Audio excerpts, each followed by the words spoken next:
Welcome back to Last of Us after that really needlessly long group of enemies. We are now going to be pilfering a big area. So we spent about 6 minutes hunting the guys down, another 6 looking around, pilfering, and now we're going to do more of the same thing, only in a different area. Woo. But first, the fire escape. Yeah. I sure But there showed was that no... fire escape. Well, there's the fire escape, but where's the fire? The fire is me. Ow.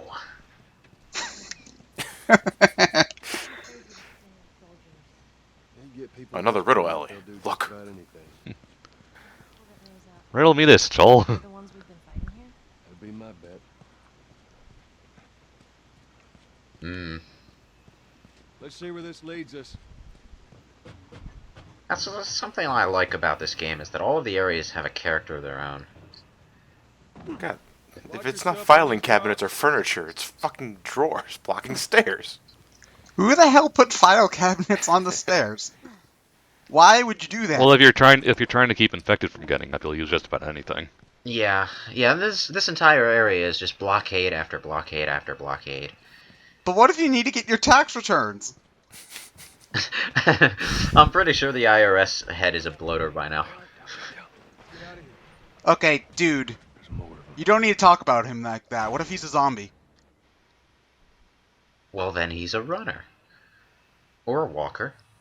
Someone sprays it with anti-Joel spray. I don't think they saw us. There's our... I think, actually, this might be the area I first saw when I looked up gameplay footage. Just keep at it. Come on. Actually, I wasn't following The Last of Us that closely since its initial trailer in E3 in 2012, I believe. I didn't actually hear about The Last of Us until it was already out. I saw. I saw the trailer and I kind of kept tabs on it, but I didn't really, not until it came out. To me, it just sounded like another zombie game, you know? Yeah, that's exactly why I didn't follow it. I thought it was just going to be another zombie game. And people can argue that it pretty much is, and I don't blame them for that. But it is one of those games you just have to try at least once for an experience. Well, You know? it's another zombie game, but it's not just another zombie game, is how I would say it. It's one of the really well done ones. it's to me it's what Resident Evil should have become eventually, in terms of style. In terms Rather of than shoot. in terms of how everything works, yeah. Yeah. There's atmosphere, there's resource management, there's a good healthy supply of action sequences and survival horror sequences. It hits a good balance. It's not just shooty bang bang that Yeah. it kind of became. Yeah, it just needs more polishing, and that's what I'm hoping to see when a sequel comes around. They have said that they're open to sequels set in the same world, just not the same characters or plot. Yep. Which I would be perfectly okay with. Mm-hmm. It's like there's no way to there's no real reason to extend the story of Joel and Ellie. But seeing more of what's going on in the Last of Us world, developing that further would be awesome. As long as it has an actual goal at the very end, you know? Oh yeah. Yeah, I'd agree. There's only so much you can do with a post-apocalyptic setting, especially since it's such a popular setting for movies, games, TV shows, whatever. That eventually you got to either work towards getting things back to normal or, just seeing everybody die. Honestly. Yeah, it's really because what's the point of surviving if it's the only thing you can do? Yeah. I'll see the Fallout franchise. Post-apocalyptia is forever. I never played Fallout, but doesn't that aren't there a little more fantastical elements in Fallout compared to Last of Us? There's a DLC pack where you get abducted by aliens. Okay, I'll let that answer my question then. Yeah, but it's a little more. It's got its gritty, serious attitude, but it's got a little bit more out there stuff too. And you'll be dealing in Fallout. You'll be dealing with stuff like cults that have vampirism in them. Not like magical vampirism, just the tendency to drink blood. Oh, I thought this was Silent Hill for a second. Yeah, and It's like, is it a cult? Is it the town that's evil? Is it aliens? What? Tell me! I thought that Silent Hill, the aliens were always a joke. Yeah, I'm just saying that there's always like 5 explanations. yeah. And each game it's different, so it's kind of like, well, what is it?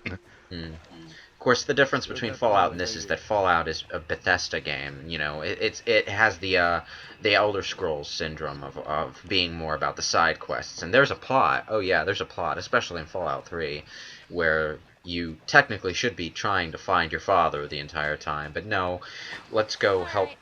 the Now you just big need to town follow it people up. deal with their big problem and just sort of dither around. He's not going to move until you find him again.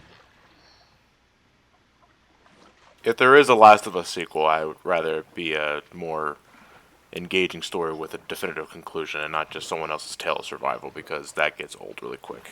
You only need one game of that. And to me, it just depends on how the story's done.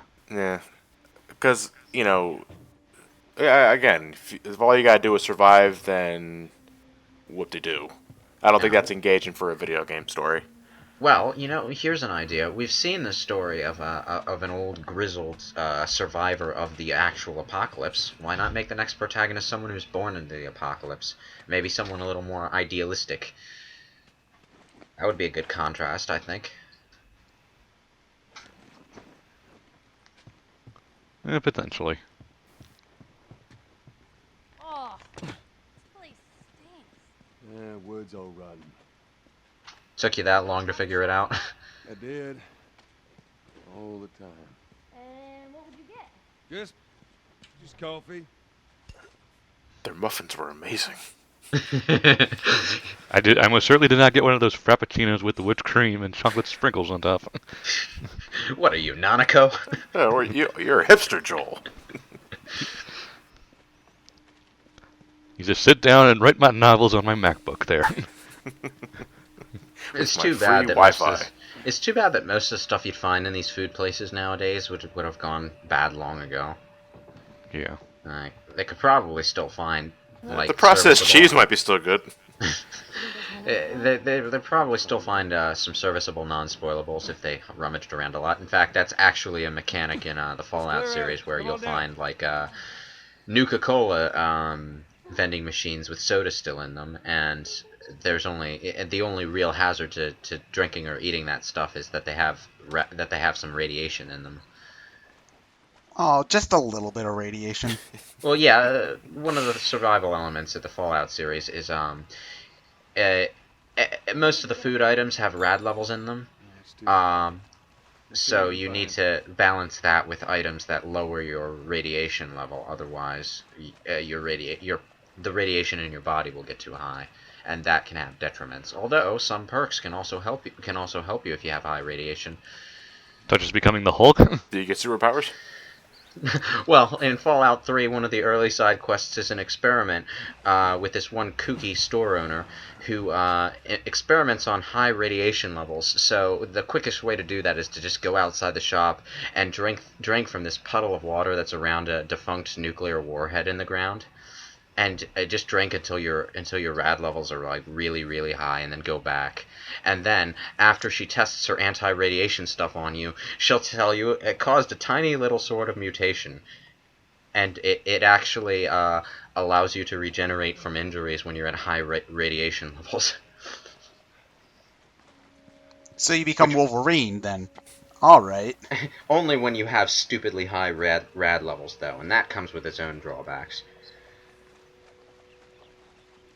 What's the point if you can't become the Hulk? Is that an intentional wordplay though on Fallout's end, like radiation being abbreviated to rad because radiation's rad, man. Oh no, rads is a regular term for radiation levels. It's just people call it rads.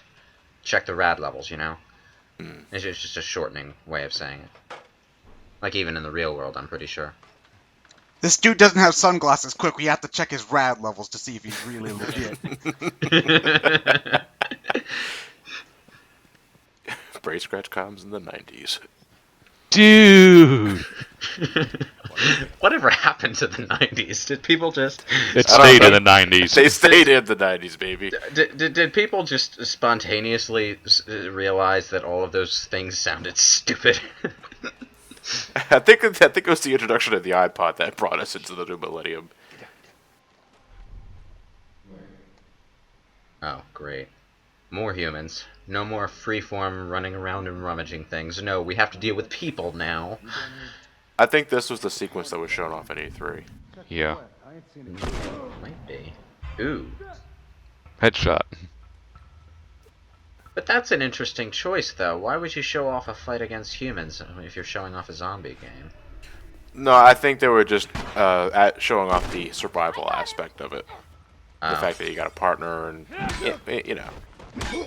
It was made by Naughty Dog, that's all people cared about. That's all people saw anyway. It's like, ooh, Naughty Dog's making this? Then again, Really? if they were trying to reach out a bit to the Uncharted fans, showing off a shooter sequence might help. Uncharted Like, is do good. something.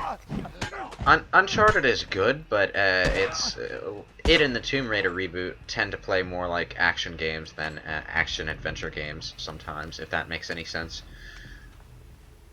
I would still classify Tomb Raider, Oh, the yeah. reboot, as an action-adventure game. I like it.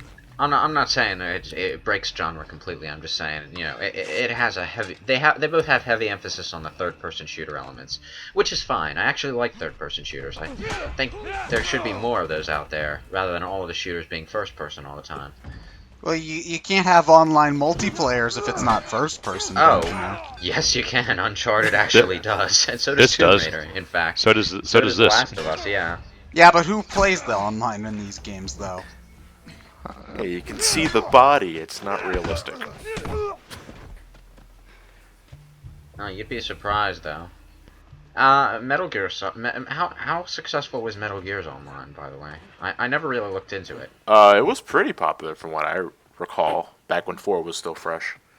Honestly, Yeah, I don't get why they bother adding multiplayer to these sorts of games, because I don't think that's like anybody bought this game just for the multiplayer. You know, it looks Oh, more yeah. like a first player, single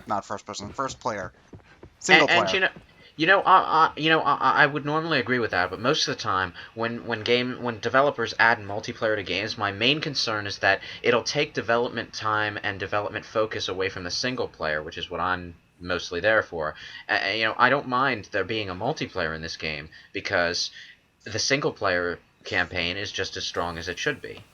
It's just as polished, or mostly as polished. I'm completely on the same boat when because those are the kind of feelings I had with Metroid Prime 2. I felt that the multiplayer was very lackluster, and I couldn't help but feel that was taken away from the single player experience. Probably one reason why I don't like Prime 2 as much as Prime 1 or 3. Yeah. It's like there's always a limited amount of time and resources to work on in a game, and when you add them, when you try to split that between single player and multiplayer, you either have to put a lot into both, or one of them is going to suffer. And that's one of my problems with first-person shooters in general, is that the single-player campaigns tend to be pretty weak compared to the multiplayer, because it's more like the multiplayer is the main attraction, and the single-player is just sort of a training exercise for the multiplayer. That's basically what it is at this point, though. If you're buying a Call of Duty game, nobody's really gonna give a shit too much about the single-player campaign. Except Fox News. Well, yeah, but who cares what they say? Except for Fox News and Microsoft at every E3. And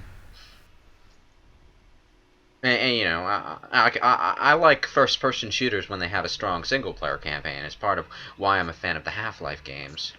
GoldenEye was Well, alright. like Bioshock Infinite. Yeah. Well, GoldenEye had a good single-player campaign, but it also was sort of like that was like at the dawn of when first-person shooter multiplayer became really popular. Well, GoldenEye was the game that made first-person console shooters a thing, but the thing about GoldenEye is just that the multiplayer was something they added in for fun, and it's just sort of a fluke that it ended up being the most popular aspect of the game. Yeah. Yeah. Like, I think they spent like 2 weeks or something on the multiplayer. Yeah, it was like the last thing they did, and it was at the last second just because they had nothing to do. Yeah. You know, first-person shooter multiplayer is a good simple kind of fun. You know. Bang, like- you're dead. Hiding in the shadows is pretty nice in this game. I'm Batman. It's like, you know, you might be wondering how well the enemies see or don't see you when it's completely dark, and I think this game handles that relatively well.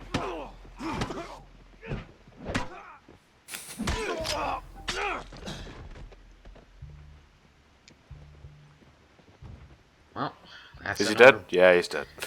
Huzzah. That's another bunch of split skulls. Today is a good day. It's less competition for food. Yay. What are we doing about food while we're out here, by the way? Mm. Sports Right. tape? It hasn't been addressed yet, and it's been like half a day of non-stop action now. Room service? Nobody here but us chickens. The only real time that there was a rest stop was when they were in the car, and I'm not sure whether or not they ate while they were in the car. Yeah, just at the interstate rest stop. I found some chicken soup.